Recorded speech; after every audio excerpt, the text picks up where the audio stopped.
Scotia. It's a tiny little town tucked away in the redwoods of Northern California. What started as a small logging camp grew into a community rich with history and full of life.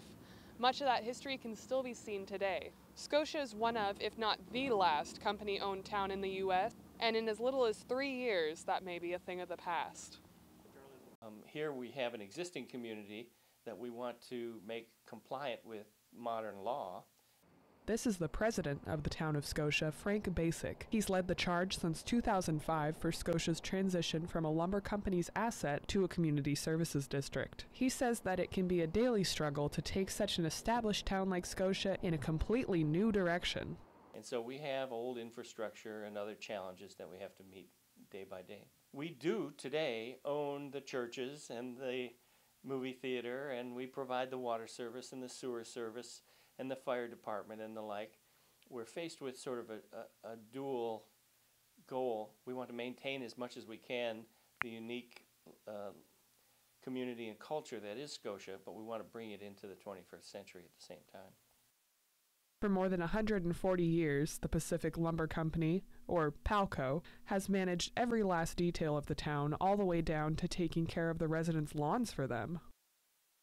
Now you have people mow the lawns, trim the trees, and it's beautiful, you know what I mean? And you start selling that up, people just don't take care of the yards like the people in the town of Scotia has doing it for them.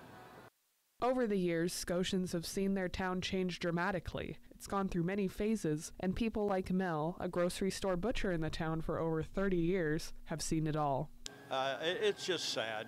I feel real sad to see it going the way it is. Most of the people in the town are longtime residents, and as local Lisa Bainey explained, it's been difficult for some to adapt to all of the recent changes. With things like plant and mill closures, many of the people that live in the town no longer work in the town. Now the houses are pretty much open for being rented by people who don't work for the company because there is no company to work for anymore. Suddenly you had no job, suddenly you have a place to stay, but it's changed, and it's a big change. Becoming a community services district means that the town will now be provided with their services from outside of the company. They'll now be able to buy their homes instead of rent like they have been for generations. But Scotia won't officially become a community services district for at least another 3 to 7 years. Residents have already voted for their new governing board, however, and they're set to be implemented as soon as PALCO gives the community to whom it truly belongs, its citizens. For HSU TV, I'm Cheyenne Cockrell.